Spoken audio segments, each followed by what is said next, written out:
So we're up to the middle of the page. There's a bet and there's an underlined. Ein noflim al penhem b'kol chodesh Nisan. We don't fall on our faces the whole month of Nisan. We spoke about this last night.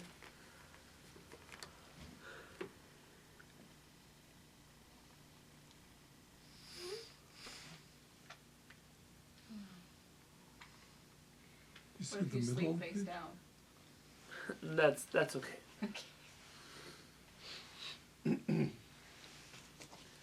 I'm going to skip 2 lines. You're going to see uminhag Sfarad. Sfarad is underlined. Which paragraph is this again? There's a vav at the beginning of the line. A vav with like a Okay. half a parentheses. Oh, it's almost at the bottom. In the middle, it's right here. Okay, let's see. I'll show you too. On page 50, on page... It's page 6. oh, page 6. Oh, no. Let's see now. Uminhag Sfarad. Oh, there's. Thank you so much. Okay. Mikag Sfarad, yeah. Very good. Uminhag Sfarad kemaran. The custom in Sfarad is like maran. Back here, Shematanin tanit yachid. right? That we fast. We don't fast communal fast days, but in the month of Nisan, we can fast independent, private fast days. To go on yortzeit, like on a yortzeit. Now yortzeit is not a Hebrew word; it's a Yiddish word. The Ben Ish Chai heard the word yortzeit. He thought it was this deep Kabbalistic word that Chachmei Ashkenaz came up with, and he writes like 70 meanings of the word yortzeit according to Kabbalah. Oh, no. And then I guess he didn't find out, but later on they found out that that wasn't even a Kabbalistic word, which always makes me wonder when people make up things according to Kabbalah that Kabbalah doesn't talk about. How even the Ben Ish Chai made such a Mistake. a mistake. It was original Kabbalistic literature. V'dat HaRama, but the opinion of the Rama is not like Maran. What does he say? Nahagu she'en mitanin ta'anit klal. They don't make any fast days during the month of Nisan. Afilu yom pkudat aviv. This might be important. Can I ask someone to answer it? Hello. If it's important, I'll take the call. Yes. Please give me a class right now. Could I ask you? The Rama says that even in the yortzeit of someone's father, or more, their mother, which is the custom in Ashkenaz, or at least used to be. Today, I don't know many Ashkenazim who fast on yortzeits, but it's the old Ashkenazi custom, I guess before the Hasidim adopted the more jolly Sephardic approach to yortzeits. Aval tanit chalom, but fast for dreams, mitanim. We fast. Or a bad dream. For a bad dream. Sometimes people have a bad dream and they can't get over it. So there's a special, you can take upon yourself, like let's say today, mincha, if you wanted to fast tomorrow, there's a little insert you add in. Tomorrow will be upon me as a fast day. Is it urgent? Thank you. And then the next day becomes a fast day, not for your family, not for the community, just for yourself. You can do such a thing. So Maran says you can do such a thing the whole month of Nisan, and the Rama says no, you can't even do that for parents, yortzeits, only unless you have a bad dream.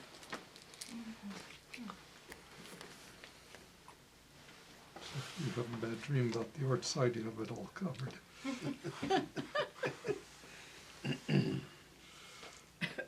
Isn't Adar supposed to be the month of joy?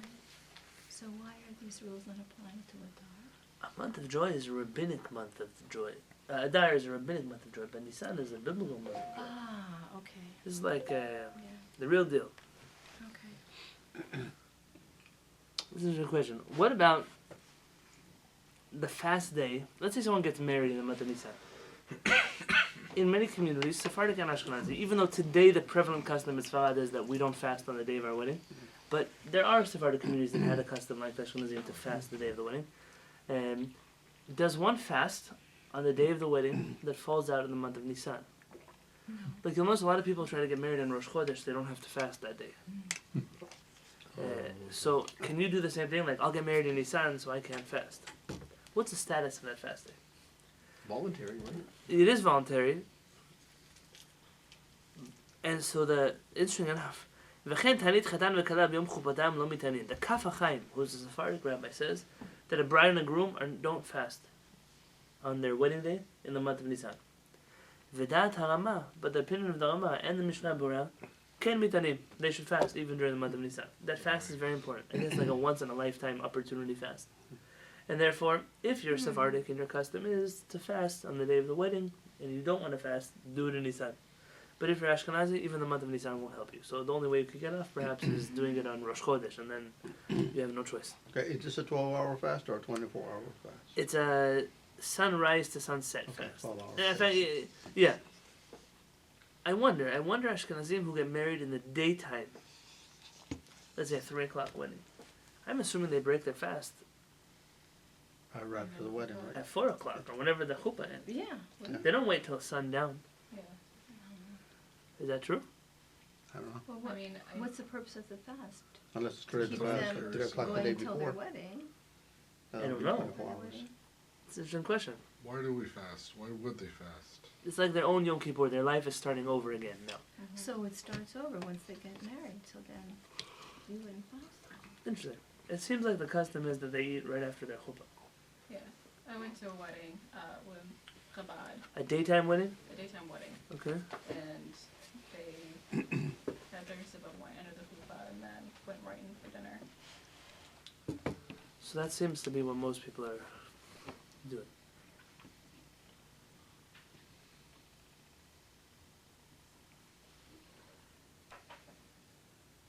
Okay.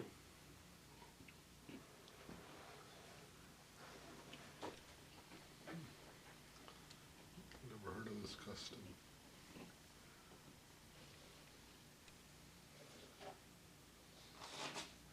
This is an interesting thing. That Ramah, the opinion of the Ramah, Ein omrim mizmor l'todah. We don't say mizmor l'todah. Remember that mizmor l'todah paragraph we mentioned? It's in Shachrit of the morning, if you want to see it. It's right before Ashrei, between Baruch She'amar and Ashrei, correct? Yeah. So there's a custom on Erev Pesach not to say it. Why? What's the reason the Ramah gives? Well, one reason I heard it was because it was a bread off. There's bread Yeah, off. say it. Therefore, So, So Mr. and Brett. because it's Pesach, you don't have bread. but it's the eve of chametz. Pesach. You're still in the morning. But What- you should be already got rid of the chametz by Yeah. then. Why? What time do you have to get rid of chametz? You're 95% right. What time do you have to get rid of chametz? By noon the previous day. It should be 10, 11 o'clock. 10, 11 o'clock. That's normally when you do it. So at 7 o'clock when you're praying, you should be able to still be eating bread or offering bread. Our rabbis are afraid shiavoli de notar, that there'll be leftovers. Leftovers which you may need to eat, but you won't be able to eat because the time would have passed. And therefore, that's the reason for the custom not to say mizmor to that. You're right. It is because of the bread. It is because of Pesach, but not because now you can eat it. Because you'd have to finish it at a later point in time, which you don't have, and then you'd have to throw away part of a Would sacrifice. you burn it? Would you couldn't burn it? You can't. You have to eat. This has to be consumed. Avodat Bet Yosef, but the opinion of the Bet Yosef, that's Maran. The line starts with like a long dash there. You'll see Aval. Avodat Bet Yosef. Katav B'dat HaTur, he writes that the opinion of the Tur is Shemizmor zeh lo nitkan l'shem korban todah, that this chapter of Tehillim has nothing to do with the Todah sacrifice. And then the Shem Hoda'ah, rather the word Todah there comes from the word thank you, to give thanks. It was a thanksgiving offering, meaning Mizmor le Todah. The assumption is it has to do with the thanksgiving offering. Maran says no, it has to do with this Mizmor, it's a song of Todah, thanksgiving, not a song of the thanksgiving offering. Nechen minhag Sfarad, and therefore the custom of Sfarad, the more Mizmor Todah, Be'erev Pesach, that we say Mizmor Todah on Erev Pesach, u'v'chol ha'moed Pesach, chutz mishabatot v'yom tov. That we say it every holiday, including Pesach and the Chol Moed Pesach, except for Shabbat and Yom Tov when it's not in the text.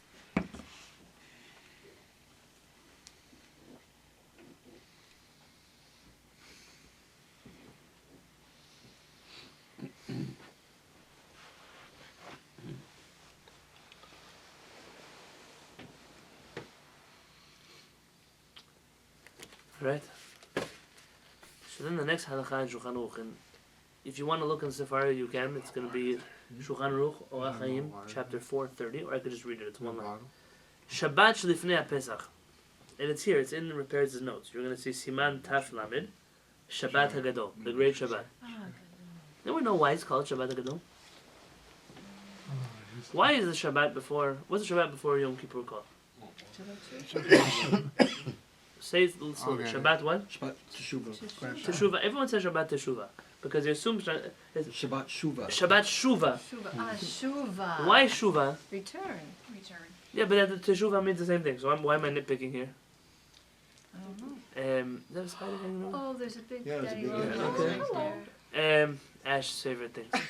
Shabbat Shuvah Would you like a Kleenex? is because Deport the it to Not a Syria. Kleenex. no, she just Not- wants to. I'm not that tenacious. Hell, if I were you, I would move. Okay. I need a cup You're in the flight path. and paper. Shabbat Shuvah is because the Haftarah starts with the word Shuvah, Israel, return, O Israel. Oh. So that Shabbat is named after the Haftarah. Kind of give Shabbat Zachor. It's not because, yes, you're supposed to remember Zachor, but it's called Zachor because that's the words of the Maftir that it's talking. So Shabbat Hagadol, what is Hagadol? What happened here that was so great? Big miracle. Which great miracle? Hashem taking us out of Egypt and splitting the sea. That's Pesach.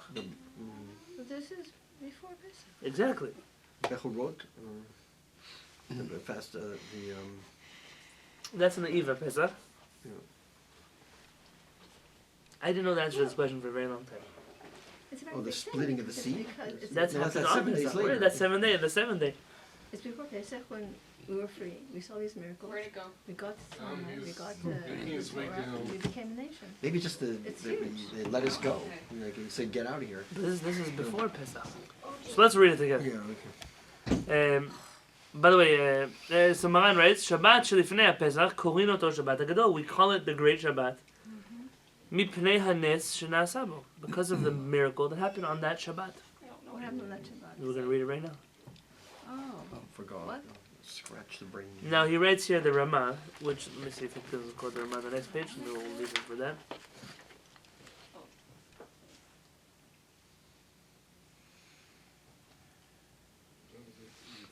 Okay, let's read. He's quoting now the Mishnah Berurah. You see Mem Bet? Yeah. Mishnah Berurah. Shebeshana sheyatzu miMitzrayim, the year that the Jews left Egypt, Haya Asara b'Nisan b'Yom Shabbat. The 10th of Nisan was on a Saturday, Shabbat. What day did we get out of Egypt? What day was the beginning of Pesach? The 14th of Nisan. The 14th. Yeah. That's Pesach is going to be the 14th. So this is 4 days before Pesach. So That's when they got the lambs, right? Oh, very good. Take the lambs. V'lachu kol echad miYisrael said, and every Jew took a lamb. Lipsacho, for his Pesach offering. V'kashruhu b'kirei hamita, and they tied them to the bedpost on that day. K'mosh katuv be'sor lachodesh hazeh, that's what's in the Torah, on the 10th of this month, v'yikhu lehem ish seh, lebet avot, every home of every father will take a sheep and tie it to the bedpost.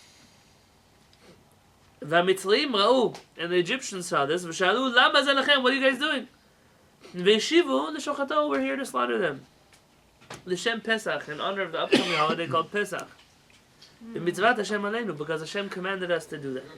והיו שיניהם כהות, and their teeth were, I don't even know a good way to translate it. Their teeth were angry, like they, grinding. yeah, Gnashing. yeah. Yes, gnashing your And teeth. gnashing. Yeah. Al sheshochatim et Eloheim, that they had the audacity to kill their gods. V'lo ha'izun la'asot davar, but they were so afraid to touch the Jews. ומשום כך קבעו לקרוא שבת של בני הפסח שבת הגדול. And that's why we call this Shabbat Hagadol, because of the great miracle that we upset the Egyptians and they were too afraid to touch us.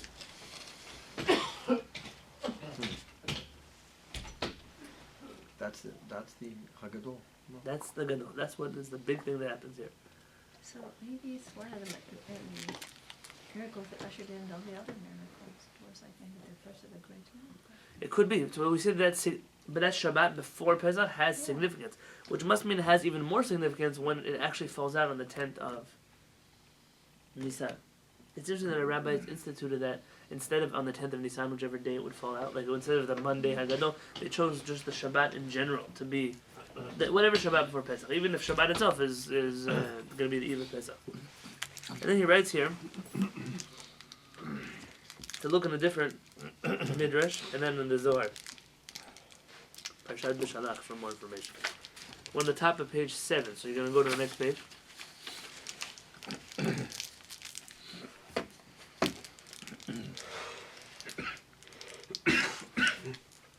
There's no page number there, right?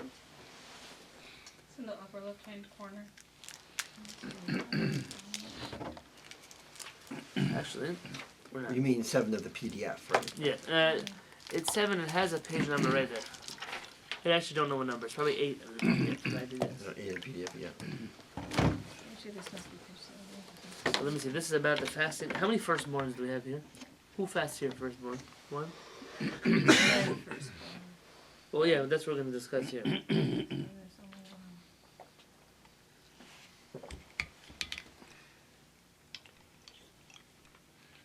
one.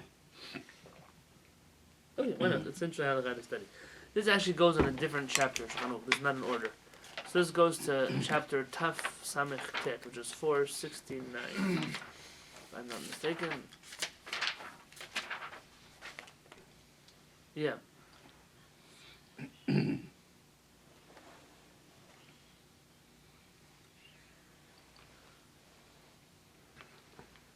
Okay, before that we have a halacha. Taf Samech Tet. If you're in Sefaria, it's 469. Shelo liyached basar lePesach. To not ever say that meat is for Pesach. This is a halacha that nobody knows. I mean, those of you who've been in Kehillat long enough, you know, but most people don't know this halacha. Let me read Maran. Wouldn't it be fascinating if the whole world just started learning Shulchan Aruch again? Asur lomar al shum behema. It's forbidden to say about any animal, ben chaya, ben shchuta, whether slaughtered or live. Basar zeh lePesach. This meat is for Pesach. Nefi shenireh shehikdisho michayim lekorban Pesach. Because that literally sounds like he offered this animal as the Pesach sacrifice in the temple. V'nimtza ochel kadashim b'chutz, and it turns out that he'll be eating a consecrated animal outside of the Beit HaMikdash. Eli Yomar, rather you should say, Basar zeh liyom tov. This meat is for the holiday, for Yom Tov. Don't say the word. Is this meat for Pesach? Don't say it. I'm always afraid when I go to Ralph's for Pesach. People see me. Is that for Pesach? Nothing's here for Pesach. It's for Yom Tov. Yom Tov, I never thought about that. And then he says the Ramah.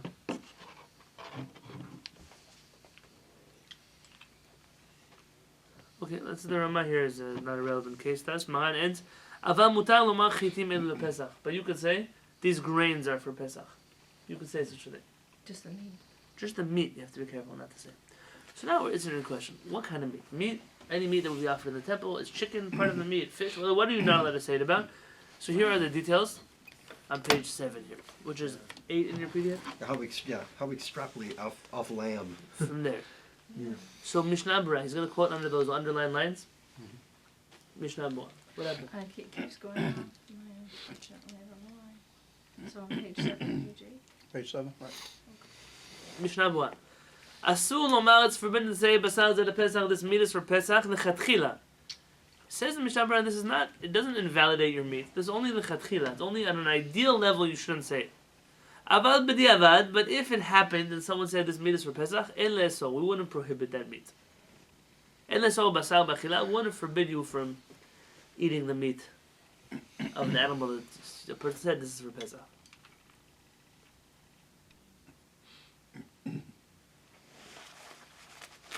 But look what he says. Ubach, the Bet Chadash, which is Rabbi Yoel's circus. The Magen Avraham, the Pri Chadash, Osrim b'diavad. They say even if it happened by accident, or if it happened after the fact, it's forbidden. I mean, you can't eat this meat at all. If someone says this meat is for Pesach, you can't eat it. It's over. The end halacha ken, says the Mishnah Berurah. I don't agree. The halacha is not like that. Aval mizeh yesh lilmod. From here, though, you should learn that one should be very particular about this.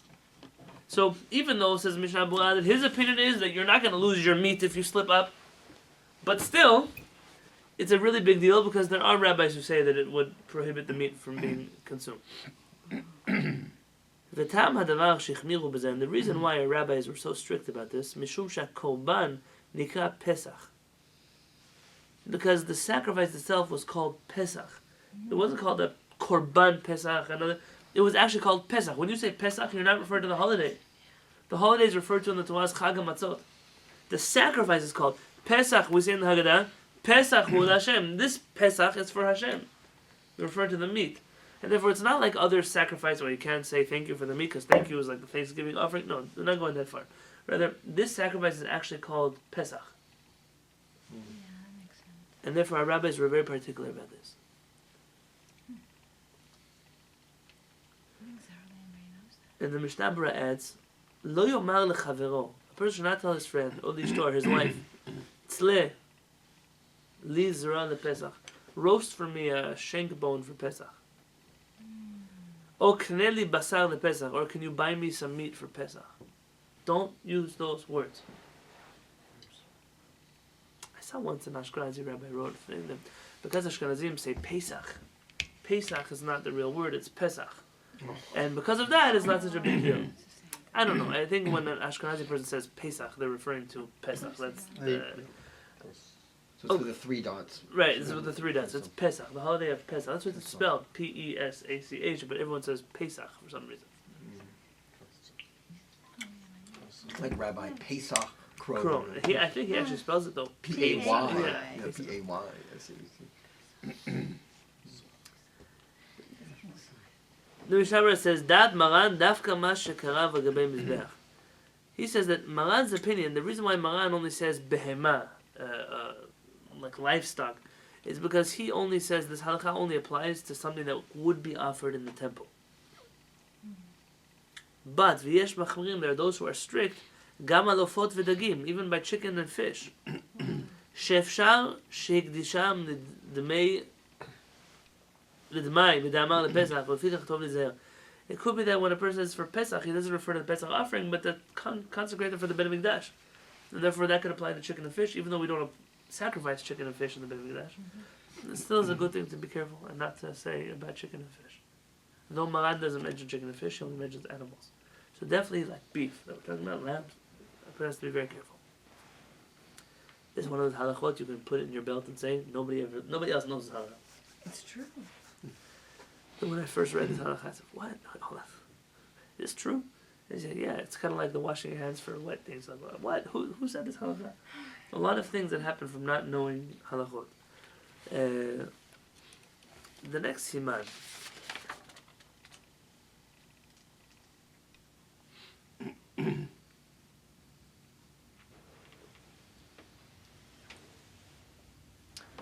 The next halakha is talking about the fast of the firstborn. Okay, we have time. We could do the fast of the firstborn today. If you want to look in the Shulchan Aruch and Sefaria, it's the Shulchan Aruch, chapter 470. Maran writes,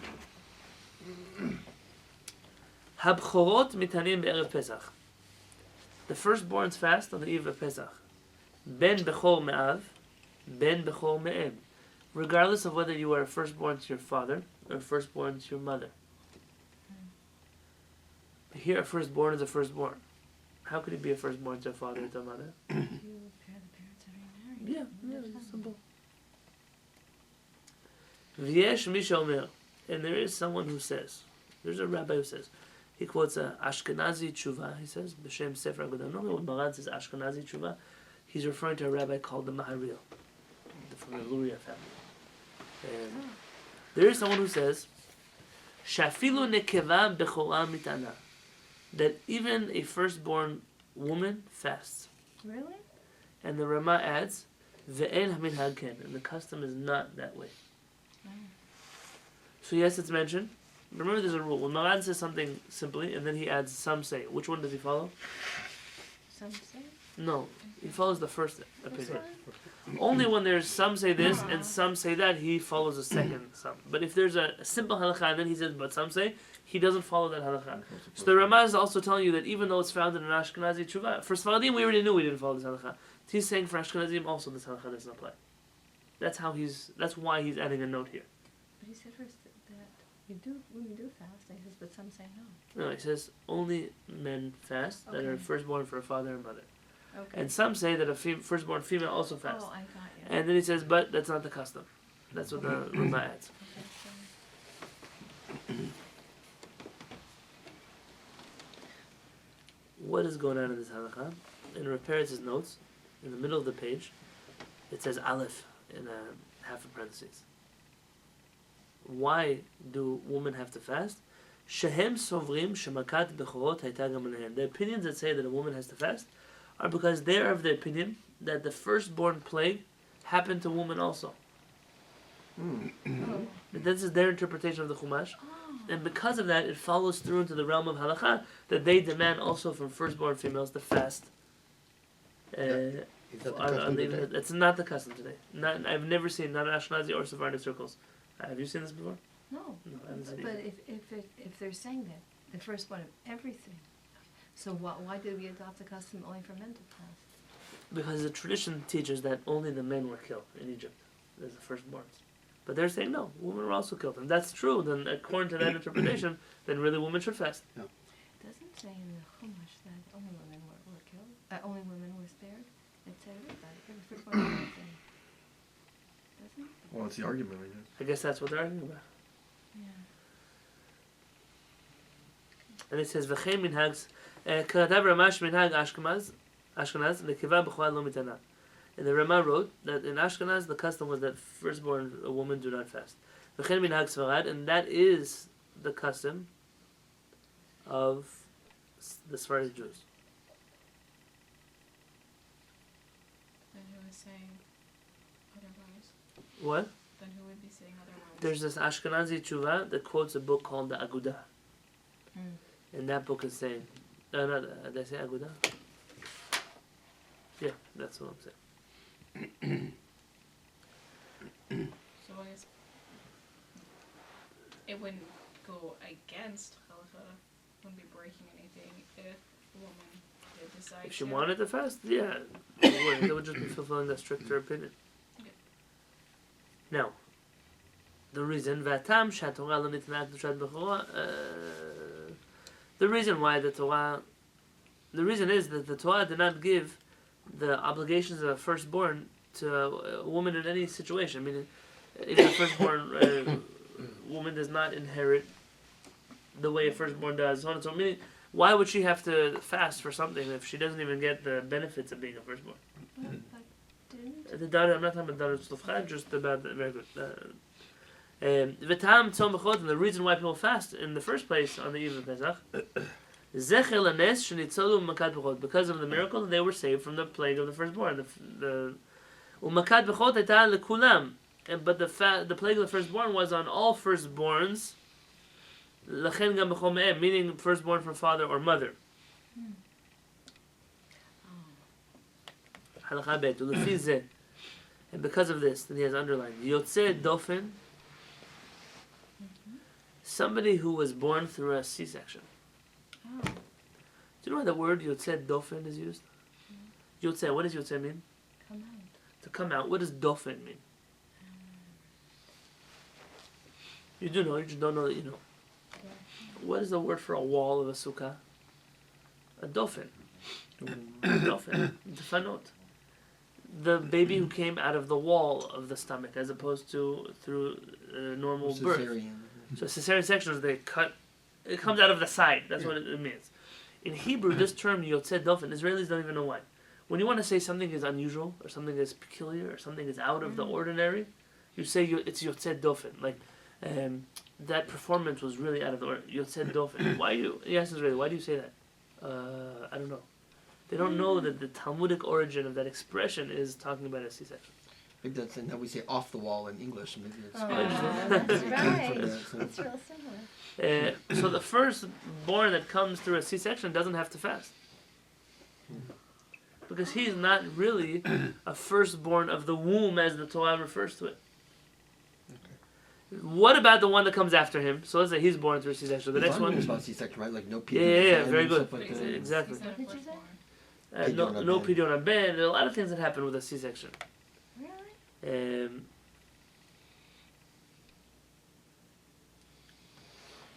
And they're becoming more popular too. Now what happens with the next born? The next one who's born, he's now born through a regular delivery. Is he the firstborn of the family? Oh. He's not really bad. But No, he because she's is. not the first No. issue. Very good. So he's not the first one who came out. Therefore, the HaRav, and the one that comes afterwards, lo havi b'chol hen l'acham b'pidyon. And because he wouldn't inherit, and because he wouldn't, he loses all the privileges of a firstborn because he was born this way. He doesn't have to fast. So not every firstborn. If you're a firstborn, you fast. You have to. How was I born? If I was born in a C-section, I don't have to fast. But if you're born by first C-section, you're still considered firstborn for all the other things that you would. Not necessarily. So then who would be the firstborn? There wouldn't be a firstborn. That's what you're saying. I mean, the next one is also not a firstborn. Yes, he is a firstborn, but I think the word should be firstborn naturally. Why do you make that distinction? So inheritance might have like the biggest long-term impact of that, right? Yeah. 'Cause Yeah, it's- inheritance does have the biggest impact. Now here, Peretz is going to stir up the pot a little bit.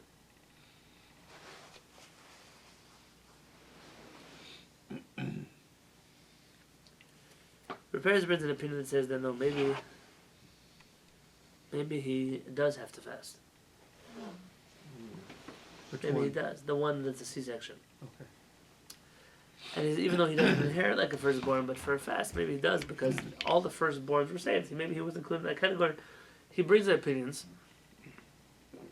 My parents also told me that a firstborn through a C-section, he's a miskin because according to everybody, he does inherit, but according to some people, he has to fast. So like he got the worst of both worlds. He didn't get double inheritance, and he has to fast. It's like the worst case scenario. He writes here, if you look a few lines down, there's a word in the middle that says Nun Lamed Yud apostrophe Pei Nalif.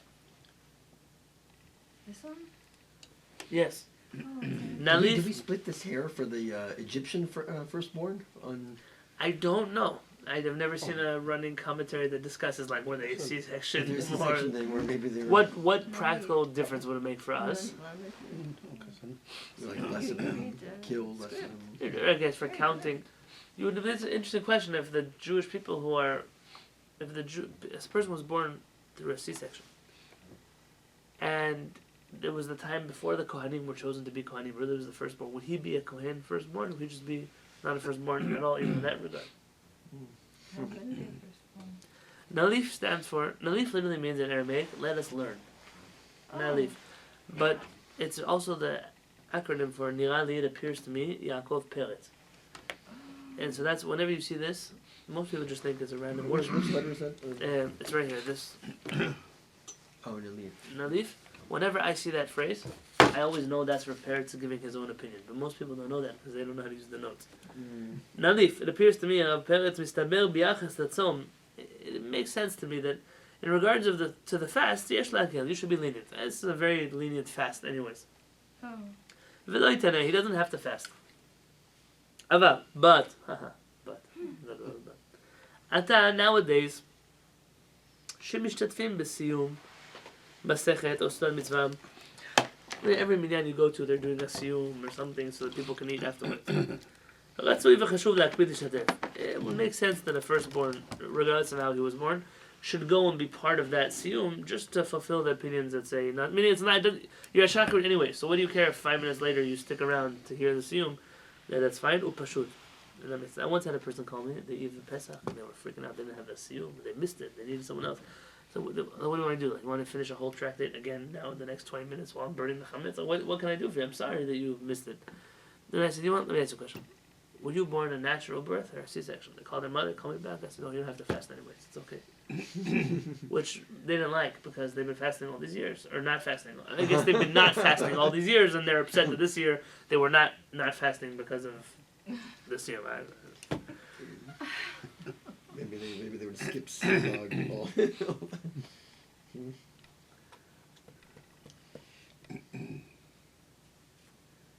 What about firstborn Kohanim and Levi? Yeah, but why?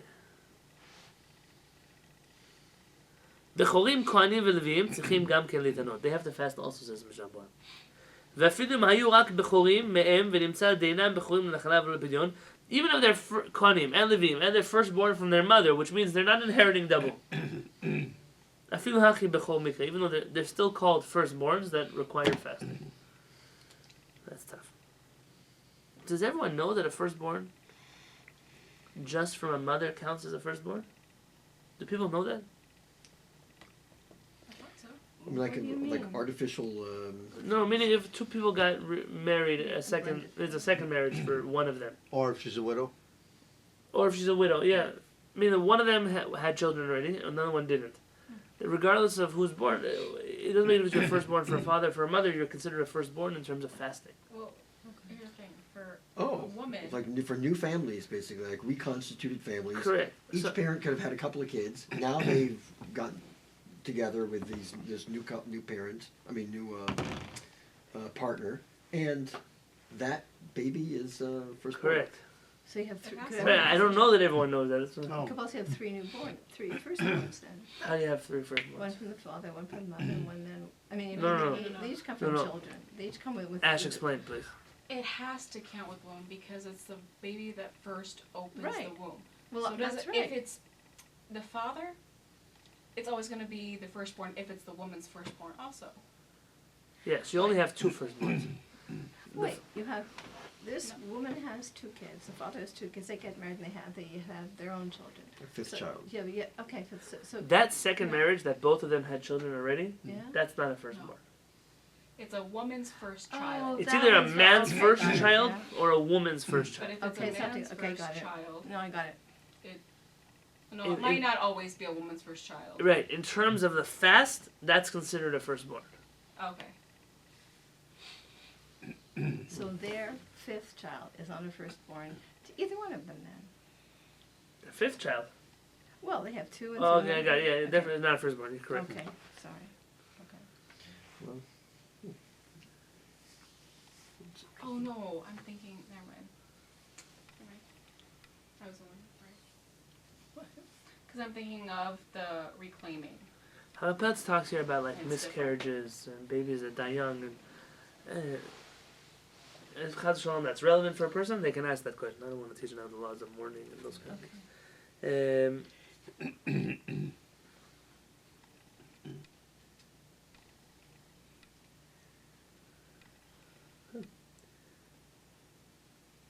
There's a interesting halacha here that I've never seen Ashkenazim follow.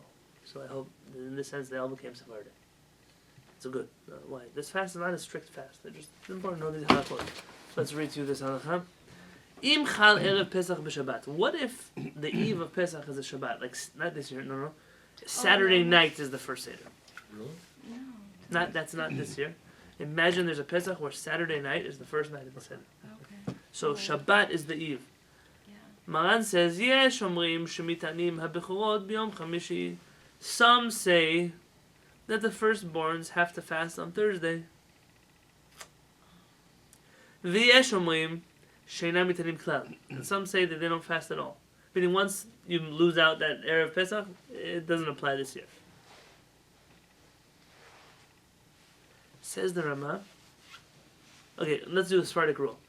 Which opinion is Maran's? Some say he fasts on Thursday. Some say they don't fast at all. Fast on The Thursday. second one. Oh no. If Maran were to say, and you have to fast on Thursday, but some say that you don't, then what would be the halacha? The first one. But if Maran says, some say you fast, some say you don't, which is the halacha? You don't. Like the second one. What about the Rama? What's his rule? We wait for him to tell us. So the Sfaradim for sure don't fast on the Thursday. What about the Ashkenazim? Says the Rama, it's proper to fast, like the first opinion. Mm-hmm.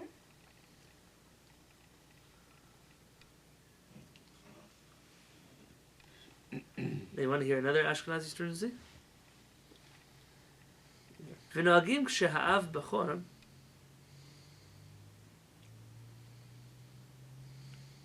and if the father of the firstborn is also a firstborn. So let's say Dan is Jacob. Yeah? האם מתנה תחת בנה הבכור כשעדיין קטן. Before his bar mitzvah, Denise has to fast for Jacob until he turns 13. Why? Because he's a firstborn.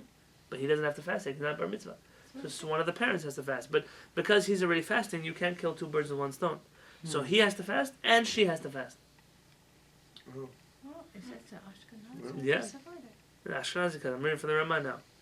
Vim ein ha bechor, but if the father is not a bechor, Ber, are you bechor? No. No. So let's say before Itai turned bar mitzvah, he's not a bechor. Hu mitaneh bad b'noat sheigdal. He has to fast for Itai until he turns 13. Which I did. What you did? Well, I mean, you went to the usually siyum for him. yeah. Okay, very good. You see? That's a Sephardic tradition, the way to do it. I don't That's understand. not the Sephardic tradition. That's No. the Ashkenazi tradition. So you can have someone do a mitzvah for you. That's not very common. Right. There's a third person who has to fast on the Eve of Pesach. Who is it? Nobody. You get like, I would give you a gift if you knew this halacha. Nobody doesn't know. The third halacha, ha'istenis. What is an istenis? It's not a Hebrew word, obviously. It's something from the Greek or something like that. Stepfather or something? Or So I'll read through the halacha. Ha'istenis mitaneh be'erev Pesach. The istenis has to fast on the Eve of Pesach. Kadesh yochal matzah leteavon, so that he could eat matzah with an appetite. Look at the Mishnah Berurah says, what is an istenis? Pirush ish mefunak, a spoiled man. Someone who's androgynous. She'im yuchal bayom, no, it's not, has nothing to do with his gender. She'im yuchal bayom, enot te'ev decho banana. He's so finicky that if he eats something during the day, he won't be able to eat anymore at night. Oh my goodness. And in order for him to eat at night, he has to fast the whole day. I don't know too many people. Now what happens if it falls out on Saturday night? Ask the Mishnah. So should he not eat his Shabbat meals? You have to do it. Thursday night? Thursday. It says it's not proper to push off the Shabbat meals entirely.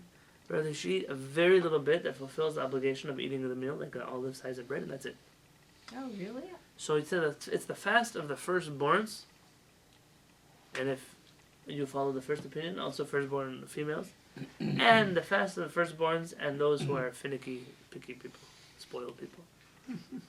It's an unusual halacha. Istanis, you remember hearing about him before, because Istanis can shower in certain times of the year where we can't, because he just can't go for a minute without showering.